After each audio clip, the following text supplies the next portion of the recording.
ఉదయాన్నే బ్రేక్ఫాస్ట్ కోసం దిబ్బ రొట్టె వేసేసుకుందాము. దిబ్బ రొట్టె కోసం అయితే మినపప్పు రవ్వ 1:2 రేషియోలో ఏ రవ్వ అయినా తీసుకోవచ్చు. బియ్యం రవ్వ గాని, ఇడ్లీ రవ్వ గాని, మిల్లెట్స్ కొర్రలు, సజ్జలు, రాగులు ఏదైనా తీసుకోవచ్చు. ఈ మధ్య కాలంలో మిల్లెట్స్ అంటే ఎక్కువ అవగాహన వచ్చింది కదా. మిల్లెట్స్ లో అయితే గ్లూటిన్ అనబడే బంక లాంటి పదార్థం ఉండదు. రైస్ లో లాగా కార్బోహైడ్రేట్ ఎక్కువగా ఉండదు. గ్లూకోజ్ కూడా స్లోగా రిలీజ్ అవుతుంది. సో షుగర్ పేషెంట్స్ కూడా నిర్భయంగా తినొచ్చు. అందువలన మిల్లెట్స్ రవ్వ తీసుకోవడం మంచిది.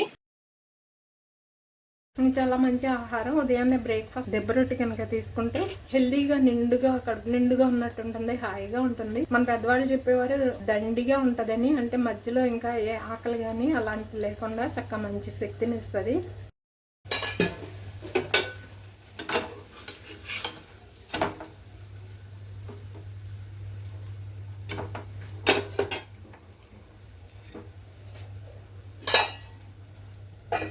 చక్కగా క్రిస్పీగా ఎర్రగా కాల్చుకుంటే చాలా బాగుంటుంది.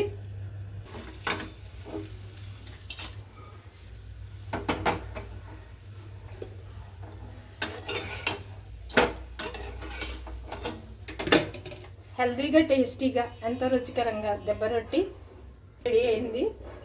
దిబ్బ రొట్టి కోసం ఏ రవ్వ తీసుకున్నా టేస్ట్ ఒకేలా ఉంటుంది. Thank you for watching. Please like, share and subscribe.